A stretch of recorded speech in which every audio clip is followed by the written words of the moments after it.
Hello, family. Enjoy this great and beautiful moment with Afri Stories.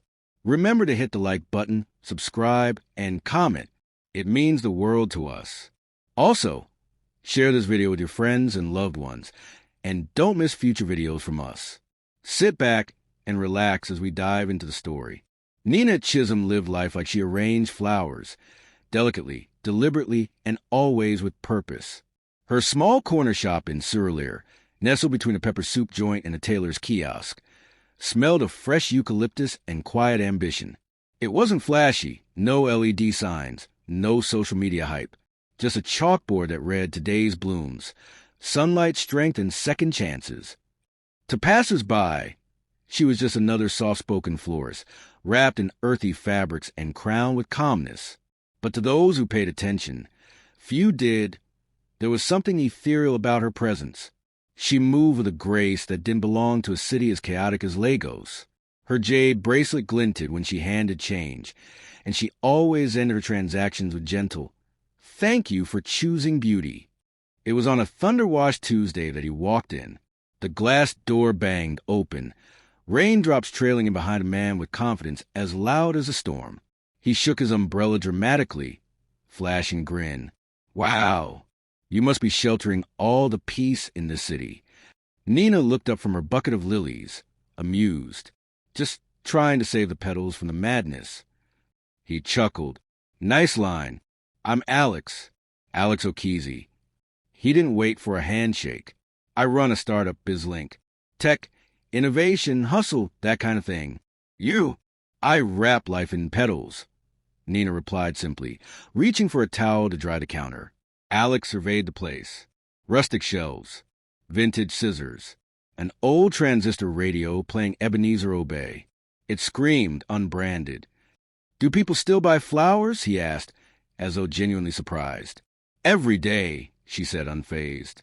"Some people still believe in small joys." He was quiet for a second, then smiled. "I like that. I'll take something bright. Maybe for the gram." She nodded, carefully selecting sunflowers, eucalyptus, and a hint of baby's breath. Her hands moved like a musician, tuning strings, measured, elegant. "So what's your story?" Alex asked. "You always been here?"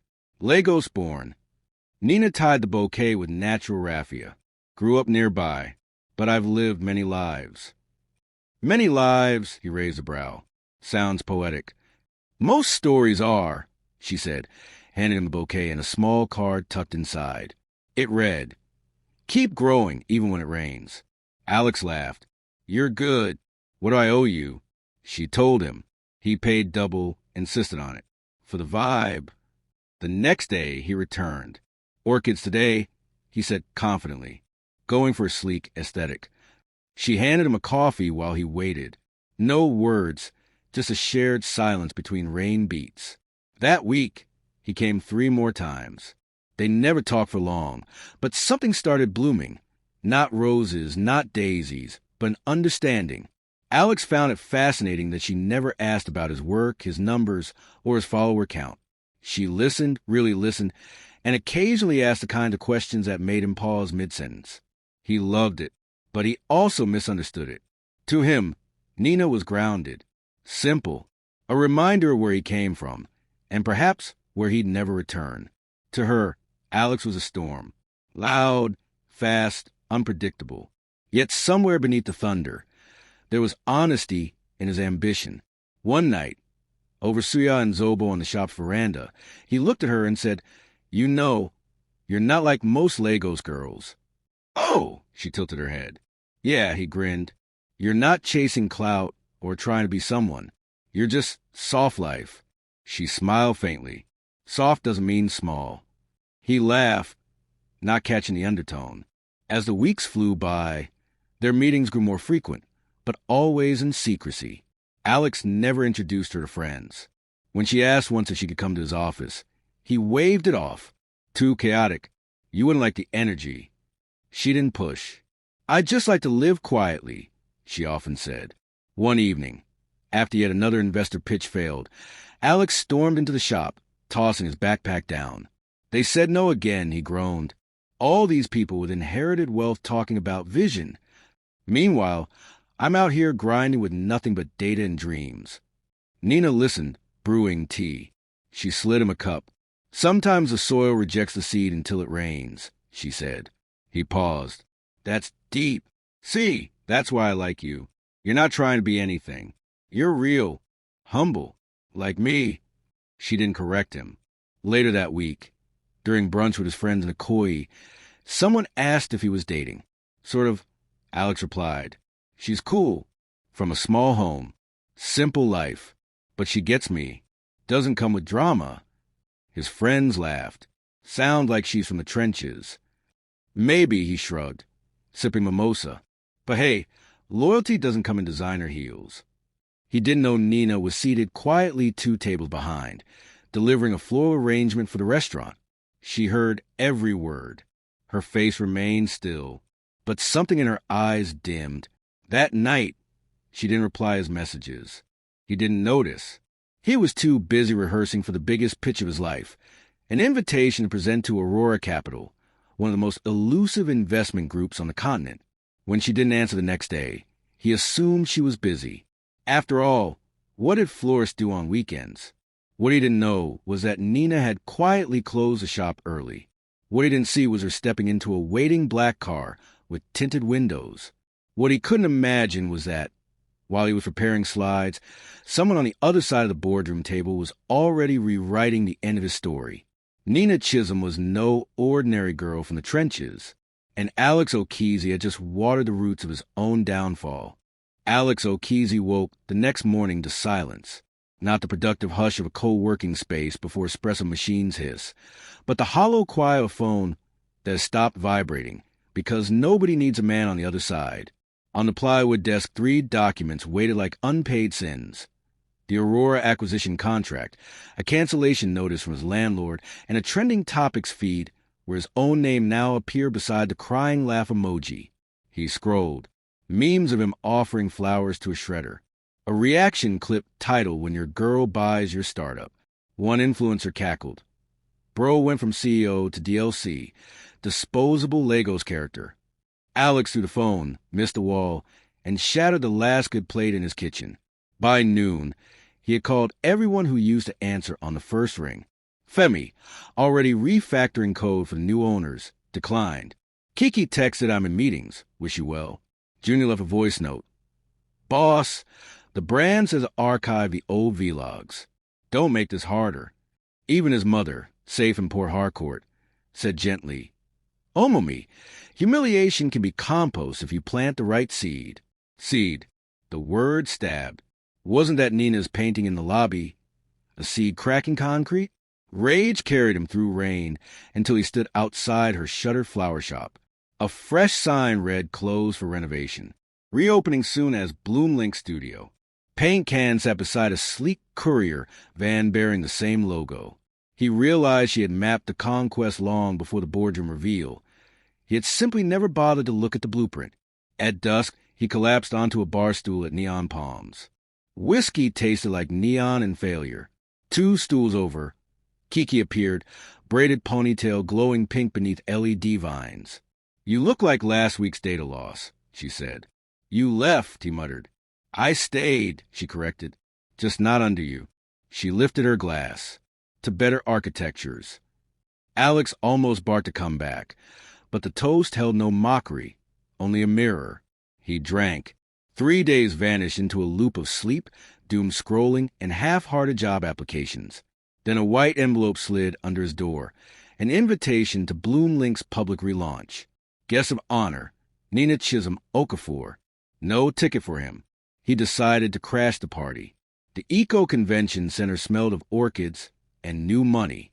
LED pillars displayed animated vines. Drones served canapes. Nina took the stage in emerald silk. Impact, she told the crowd, is built from the root up, not the top down. Investors applauded. Alex stepped toward the aisle. Security blocked him, then yielded when Nina signaled. In a side corridor cooled by refrigerated lilies, they faced each other. Her eyes, still soft, now held an executive's patience measured in seconds. I came to apologize, he said. Proceed, she replied. I judged you. I judged everyone. I inflated numbers, inflated myself. I'm deflated. Nina studied him. Deflation is only useful if you reinflate with truth. There's a vacancy, community outreach lead. Remote villages, real farmers. No applause. Interested. Alex blinked. A demotion so deep it scraped pride's foundation.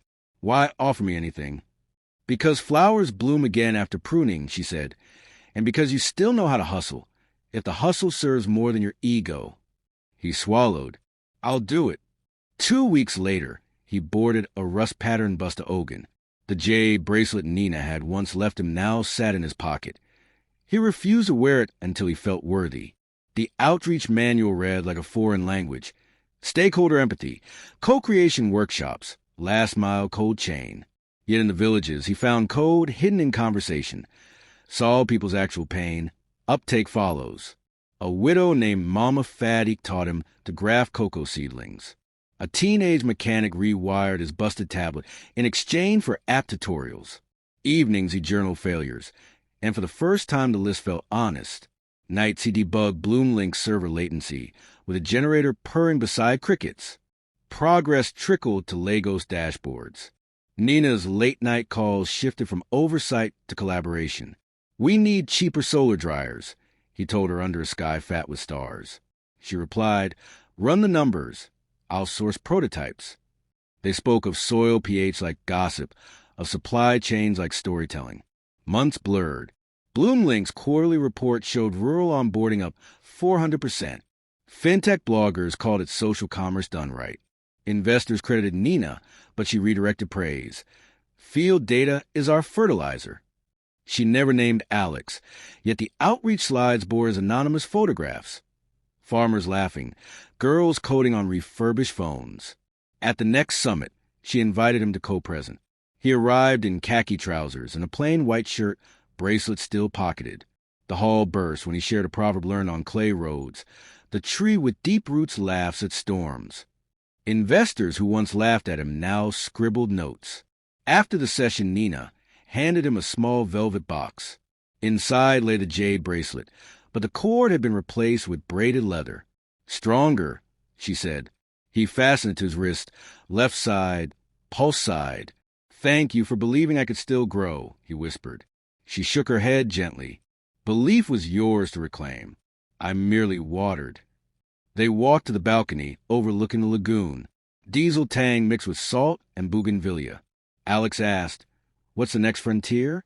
Nina smiled at the horizon warming to dawn. We scale roots, not branches. Northern drylands need irrigation tech. Coastal women need cold storage. Concrete may cover the earth, but roots remember the map underneath.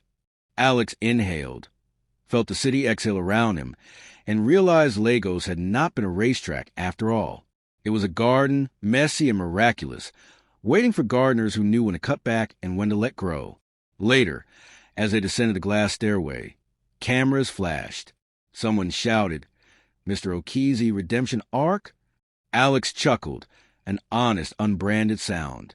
Call it germination, he answered. Everything good starts underground. And the city, ever restless, seemed to pause one heartbeat longer, as if granting permission for the seed, he had become to finally push toward light. Alex arrived back in Lagos 6 months after the outreach launch to discover that success had attracted predators. Billboards praising Bloomlink-dotted bridges. Yet rumors buzz a logistics giant, Cargomax, petitioning for an exclusive government license that would strangle every rural route Nina had opened.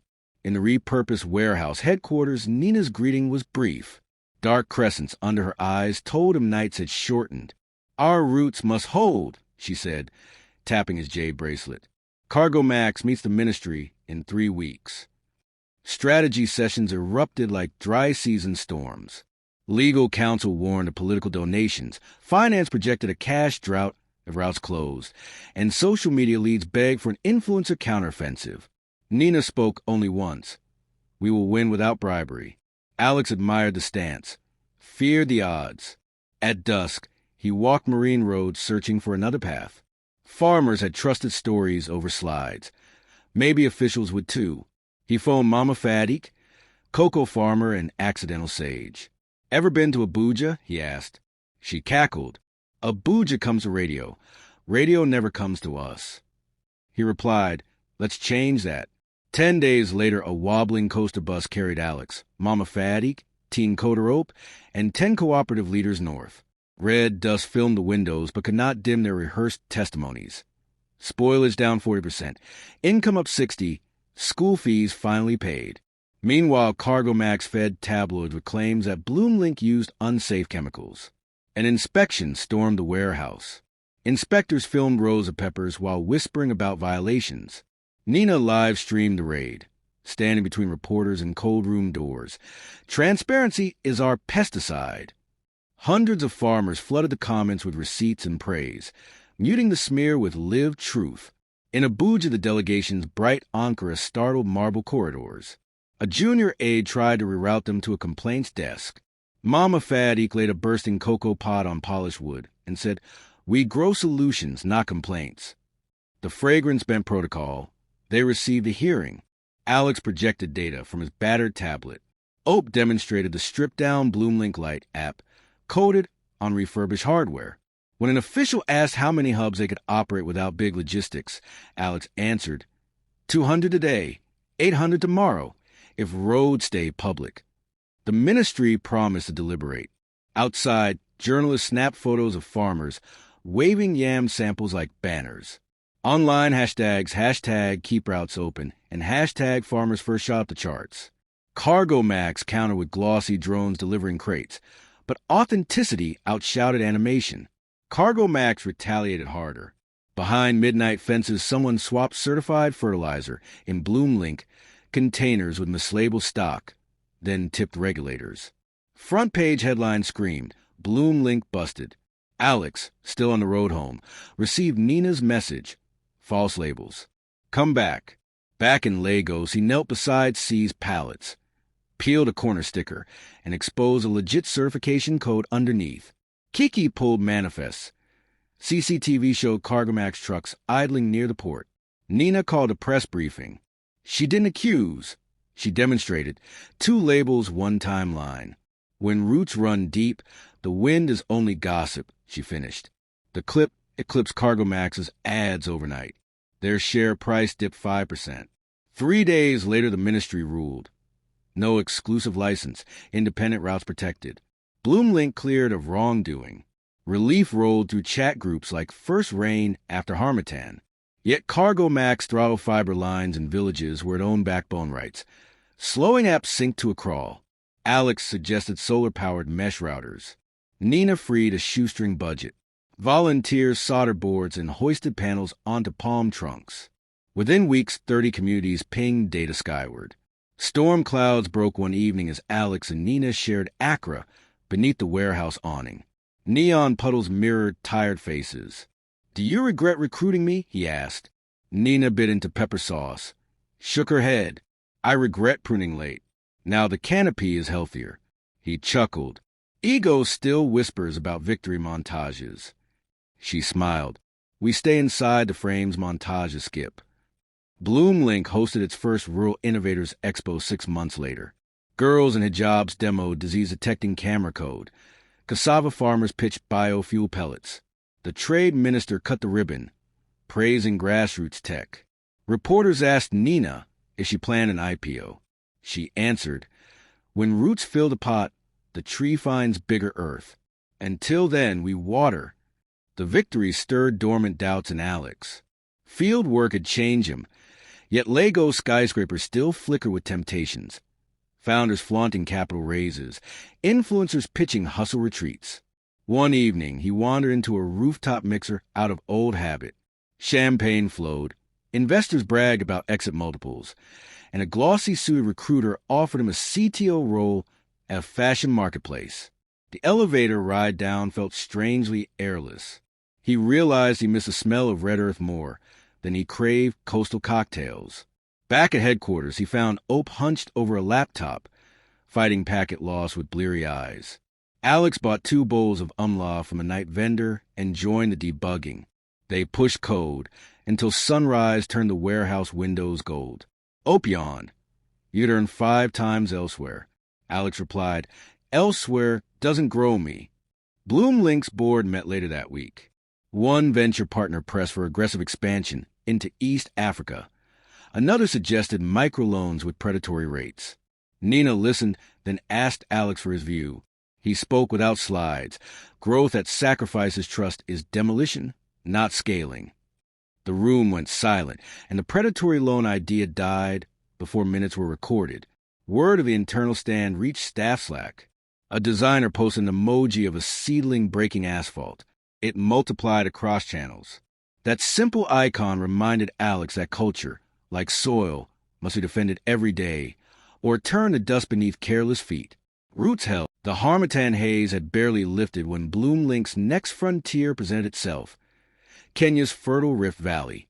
A Nairobi agro-hub proposed a pilot, promising avocados as green as jade bracelets and as lucrative as crude.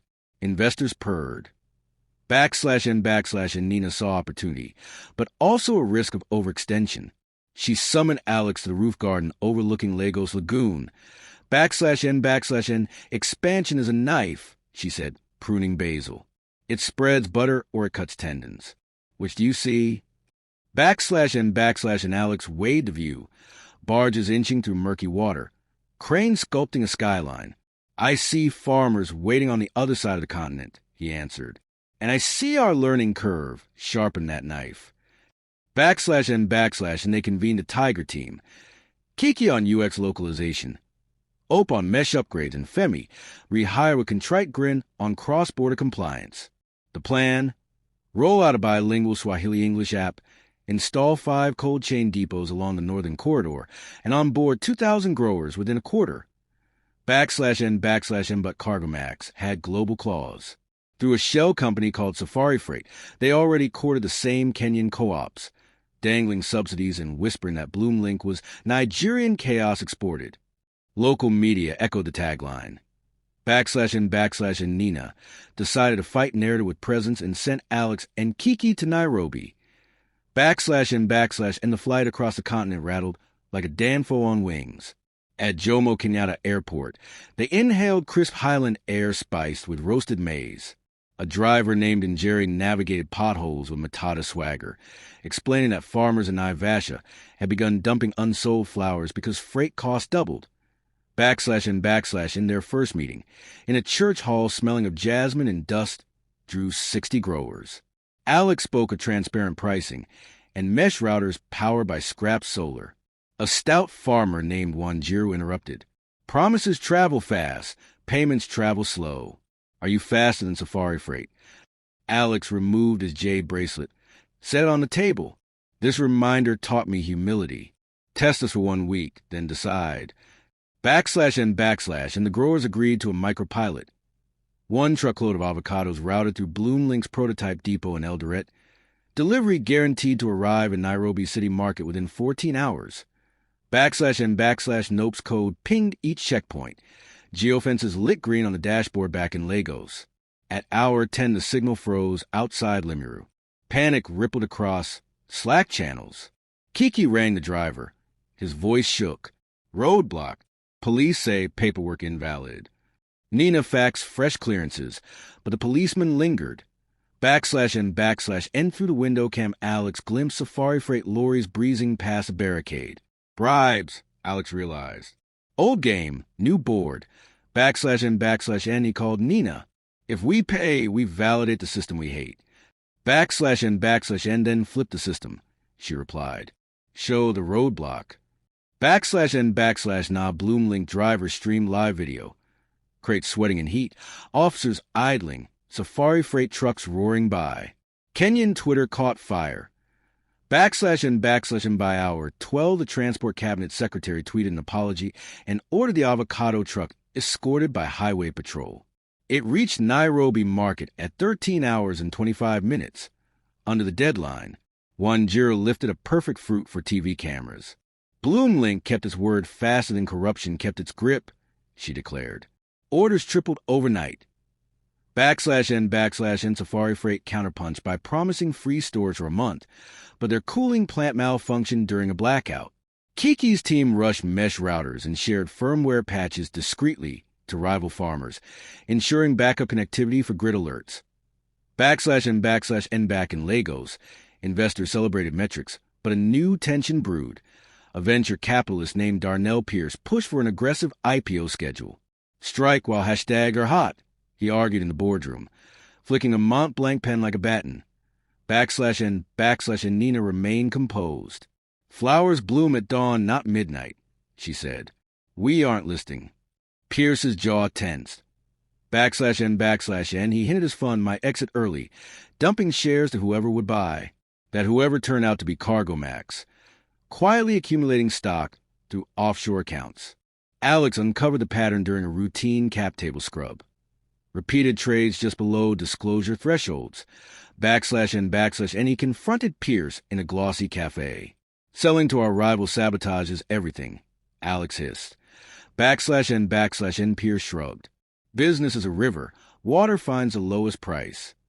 /N/N, Alex's fist clenched, but he remembered the bracelet's cool weight and instead pulled out a printed chart showing projected value destruction if Cargomax gained board seats. Rivers also flood, as the villages we serve. Pierce smirked but said he'd consider. /N/N, that night Alex drafted a poison pill clause, allowing Bloomlink to issue dilutive shares to farmers' cooperatives if any hostile buyer crossed 15% ownership. Nina approved, the lawyer filed, and the next morning a press release announced a community shield provision. /N/N, farmers cheered, investors grumbled, and Cargomax's co-accumulation stalled at 12.7%. /N/N, and the struggle wasn't over. Safari Freight launched a smear campaign accusing Bloomlink of underweighing produce. They posted doctored scale readings. Easy to fake, hard to disprove. Alex invited journalists to Eldoret Depot, handed them calibrated scales, and streamed live weigh-ins of every crate. Discrepancies vanished on camera. Trust in numbers grew. /N/N, weeks later, an unexpected ally emerged. In Jerry, the driver, revealed she had once worked for Safari Freight. She delivered internal memos proving the bribed roadblock tactic. Media investigations toppled 2 mid-level officials. Safari Freight's license faced suspension. /N/N, non-Bloomlink's first anniversary in Kenya. Wanjir traveled to Lagos for a celebration. She presented Nina with a carved wooden bowl packed with dried avocado seeds. Plant these, she said, so your city remembers who feeds her.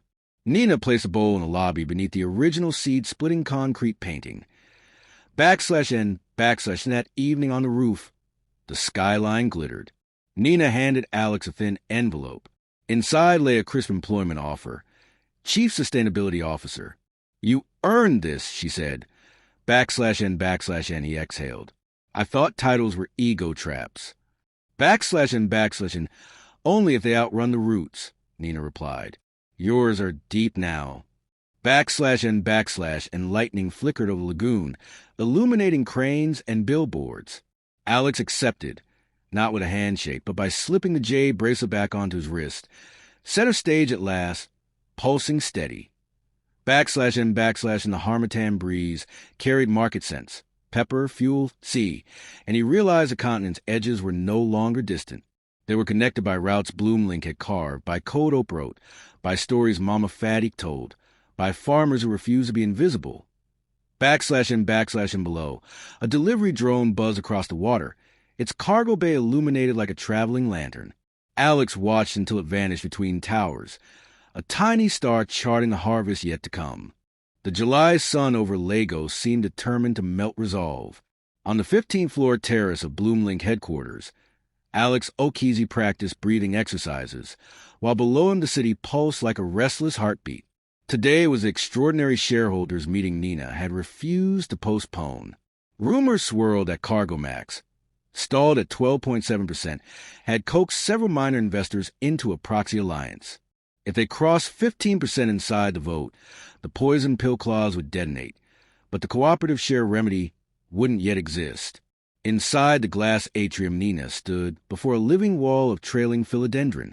Her tailored indigo suit softened nothing about the steel in her eyes. If fear writes our agenda, she told the executive team, the harvest dies in storage. We will run the meeting on schedule.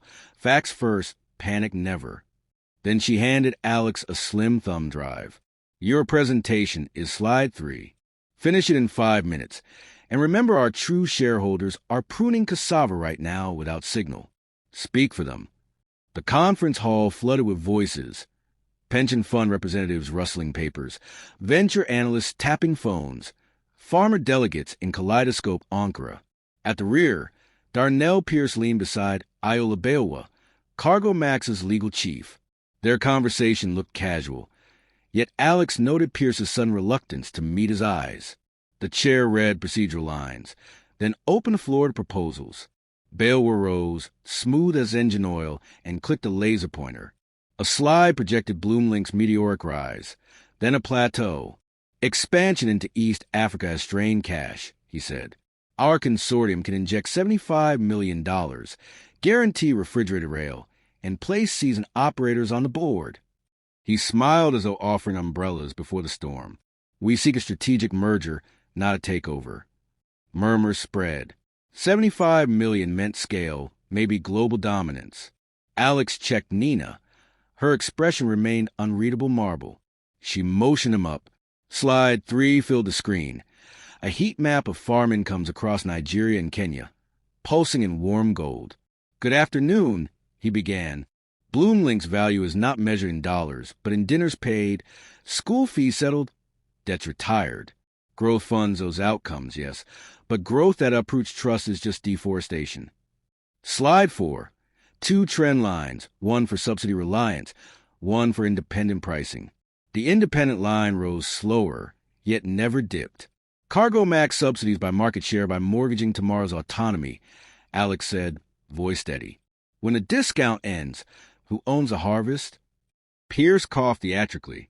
Idealism doesn't buy cooling trucks. Alex tapped again. A video played.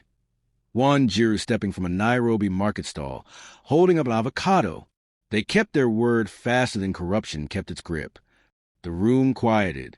Before Beowa could retort, a cooperative delegate from Sokoto stood. Explain your vote, Pierce, she demanded. Your fund promised patient capital. Pierce straightened, glancing at Beowa. Promises evolve. Adaptive capital chooses partners with infrastructure. Nina finally spoke. Infrastructure without integrity is scaffolding on quicksand. She turned to the chair. I move an alternate resolution. Issue community preference shares equaling 10% of capital, allocated directly to registered farmer co-ops across West and East Africa. Voting rights activate immediately. Gasps traveled through the hall. Preference shares would dilute every block equally, dropping Cargo Max below 10% before any poison pill. Pierce cited bylaws requiring 24-hour notice. Nina referenced a clause allowing emergency measures to protect mission-critical stakeholders. The chair agreed. Ballots were printed, while lawyers shuffled beside alloplanners. During the pause, Alex's phone buzzed. Ope live streamed from the tech pit. Packet pushes ready, he whispered. Farmers can vote through the co-op app once shares allocate. Alex relayed the update. Nina nodded decisive thanks. Votes commenced. Pension funds sided with stability. Venture funds split. Farmers activated through real-time tokens trickling like dawn sunlight. Alex watched the digital tally climb. Beowa whispered to Pierce, but their numbers receded in red. Final count. 92% in favor of the community share issue. Applause erupted. Irregular, human, tremendous. Nina bowed her head briefly, then addressed the room. Deal or no deal, the people who feed us have chosen to deal with themselves. Beowa gathered his files, expression tight. Pierce lingered, staring at Alex with something between resentment and respect. You won, he conceded. We all did, Alex replied. Visit a farm, you'll see. After the hall emptied, dust bled violet across the lagoon. Nina and Alex stepped onto the terrace, silent until generator hums replaced speeches. She removed a small envelope. First dividend coupons, she said. He flipped a slip, 10,000 naira payable to Mama Fatty Cooperative. Day 1 returns? Hope travels faster than trucks, she answered. A distant roll of thunder framed the skyline. Alex finally allowed himself to ask, what if the next storm is bigger? Nina tapped the bracelet on his wrist. Then deeper roots. The math never changes. His phone chimed again. Wanjiru texted, avocado futures up 15%. Farmers buying extra textbooks. Tell the boardroom their infrastructure is reading now. Alex laughed, the sound raw and bright. Lesson delivered. He looked at Nina, partner, teacher, friend, and realized fear had no foothold left. In the reflections of downtown windows, he saw not the hustler he used to broadcast, but the caretaker the mission required. Below, streetlights flickered on like seedlings of electric fire. The city, fed by countless unseen hands, kept growing, and Bloomlink would grow with it, one rooted decision at a time. A cool breeze lifted the basil leaves on the roof garden where their journey had first pivoted, carrying a mingled scent of data hubs and damp soil, a reminder that technology and Earth were finally speaking the same language. Tomorrow they would board a plane east again, seeds in their pockets ready. The morning of Bloomlink's global summit dawned with soft rain over Kigali, where sleek glass towers met hills stitched with terrace farms. Inside a skylit convention hall, 1,000 attendees buzzed. Farmers from Goma, coders from Lagos, funders from Amsterdam, and schoolgirls who learned to debug routers before algebra. It was more than a conference. It was proof. Nina stood at the center of it all, wearing a green Ankara blazer patterned with maize stalks. Her keynote was moments away. "This isn't my story," she murmured backstage to Alex, who adjusted his headset. "It's theirs. I'm just the soil." Alex smiled. Good soil knows when to stay still and when to let roots stretch. Across the world, a live stream blinked on in 10 languages. The screen filled with faces, Mama Fadik, Wanjiru, Ope, and the driver and Jerry, all beaming in from satellite hubs. Bloomlink's story was about to enter the global arena, and so was its next test, because waiting at the wings was a familiar name in unfamiliar packaging. Darnell Pierce. Now rebranded as a climate fintech visionary, he'd launched a startup, Farm Vault, that claimed to tokenize farmer yields into blockchain credits.